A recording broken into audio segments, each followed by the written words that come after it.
joining us now to review some of the headlines of today's newspapers from around the world. He's Arise News analyst Emmanuel Efeni. Great Malabite. I was to church yesterday. Good morning, Ruben. I hope the offertory was generous. Come to church and read more of the Bible. You are lacking behind. Good morning, Rufai. Morning, Mr. Efeni. Good morning, Victoria. Tundu, MKO Abiola. Good morning, Mr. Efeni. Yes. Let's start the review with this day, Nigeria's newspaper of records. The lead story, Buhari mourns victims of insecurity. Condemns nationwide bloodletting. Bandits kill 11, injure 3 in Kaduna, Katsina. Yes, Ruben, you dealt with this extensively. The president should not just be the chief mourner of all the victims of insecurity. After bemoaning the state of insecurity and the bloodletting, what next? The president should come up with action. Action, as we say in Malabo, Ruben. That's what we need to bring this widespread, nationwide insecurity, bloodletting, to use the president's term, to an end. That is what we expect. That is what we demand, because the buck stopped at the president's table. You put it succinctly when you said the president holds all the handles of the cohesive forces the state needs to protect lives and property. So far, we are not seeing that. And that is where we call on the president to go beyond mourning and bemoaning the fate of citizens who have gone into the great beyond as a result of the inability of the government of the day to secure lives and property. Yes, it was part of his message on the coming Salah. But again, the state of insecurity, as we can see in other newspapers, is still very, very worrisome. The Vanguard newspaper, every part of Nigeria bleeding Catholic bishops. One policeman shot as gunmen attack another police station in Abia. Suspected headsmen attack communities in Anambra. Gunmen kill 2 policemen, 12 cows, touch police post, vehicle in Akwa Ibom. Now, the Nigerian Tribune newspaper putting figures. Q1, 400 Nigerians murdered by Boko Haram bandit headsmen, according to report. Food crisis looms as farming activities decline. Bandits kill 11 in Katsina. Security forces kill 11 terrorists, foiled fresh attacks on Imo Police Area Command. 127 right groups ask Nigerians to begin mass action May 26. Claim 2,000 killed in 3 months.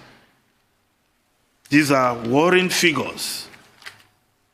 The Daily Sun newspaper, banditry residents of Abuja suburbs flee, while the Abuja Inquirer is reporting that uncertainty, tension grip Abuja. Okada security agents clash. That's the Abuja Inquirer, also reporting on the state of Abuja. Now, the New Telegraph newspaper, troops go on the offensive, embark on 1-week clearance operation in Benue, Nasarawa, Taraba. 13 Boko Haram members nabbed in Kano. Army, APC liable for prolonged insecurity in Nigeria. Governor Ishaku of Taraba State. Ruling party has failed. Autumn. Well, it's good to hear that the troops are on the offensive, and we not only in Benue, Nasarawa, and Taraba. Before long, we want to see the impact of their offensive across Katsina, Kaduna, Niger, and other parts of the country where we are having security challenges. Now, the Punch newspaper, before the Punch newspaper, The Daily Trust newspaper, Boko Haram raid home. Army raid home. Arrest 13 suspects in Kano. Boko Haram insurgents who are fleeing the northeast are said to be taking shelter somewhere in Kano. Good to know that the army, acting on intelligence, were able to raid that area and pick up 13 of such suspects, because as the bombardment the military is carrying out is happening, these insurgents definitely will be looking for where to create sleeper cells with a view to striking some other time. Let's look at the economy. The Punch newspaper, remove petrol subsidy. Economic Council tells Buhari warns states. Subsidy makes investment in Nigeria downstream oil sector unattractive. Council. States may go bankrupt again. That's the Presidential Economic Advisory Council. Excuse me. Now, capacity to service debt very weak, says the Lagos Chamber of Commerce and Industry. The Daily Independent also carried that same story. Subsidy payment worsens states insolvency, presidential advisors. While the Guardian newspaper, Nigeria's The Guardian newspaper, weak consumer protection keeps cement prices high. Cement producers declare 121 billion first quarter profit. FCCPC keeps mum despite consumer complaints. Lagos Chamber of Commerce and Industry blames input cost on inflation forex. Now, the Daily Times newspaper, Nigeria makes strides in COVID-19 battle, while, of course, we just move quickly to the foreign newspapers. Now, the Times of UK, Johnson to relax rules on building new homes. Planning overhaul seen as key to holding to power. Yes, in the wake of that conservative victory in the local election, Boris Johnson will use home ownership to cement Tory dominance of the Midlands ahead of the biggest shake-up of the planning system for more than 70 years. Yes, because cabinet ministers believed that the key to the victory which the Conservative Party recorded, which would be termed as extraordinary victory as a result of the number of people who now own homes. So Boris Johnson is going to work more on that to consolidate.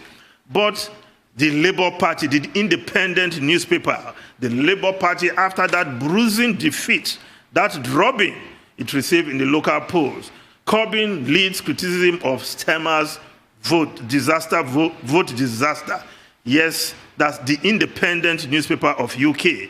Ex-leader, former Labour leader Jeremy Corbyn, of course, using this opportunity of this disastrous performance to lambast Sir Keir Starmer, the Labour leader, saying that he is failing so far to inspire and that he needs to learn the lessons and develop a vision that will make Labour the party to beat again.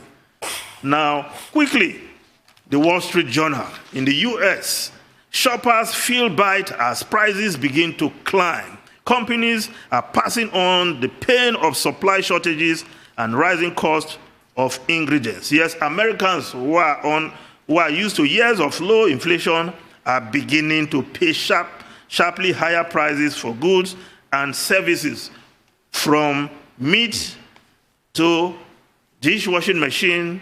They are paying so much, double digits, and of course, the American citizens, they are complaining. Ruben Rufai and Tundu. Well, if we need to start on a non-controversial note, I think we should use this occasion, May 10, to congratulate the Awujale of Ijebuland, Ogbagba II, paramount ruler of Ijebuland, who is 87 today, and former, head of the interim national government, Chief Ernest Shunekon, who is 85 today. in different ways, in their own ways. These are two persons who have been statesmen and who have made their own contributions to stabilizing Nigeria at both the national and sub-national levels. And also to remind all of us that tomorrow is the 40th anniversary of the death of Bob Marley. So don't be surprised if tomorrow you get a lot of music, a lot of songs, from Exodus to, all the liberation songs by Bob Marley, who remains an eternal icon, within the global cultural space. And then quickly, you refer to Nigerian Tribune.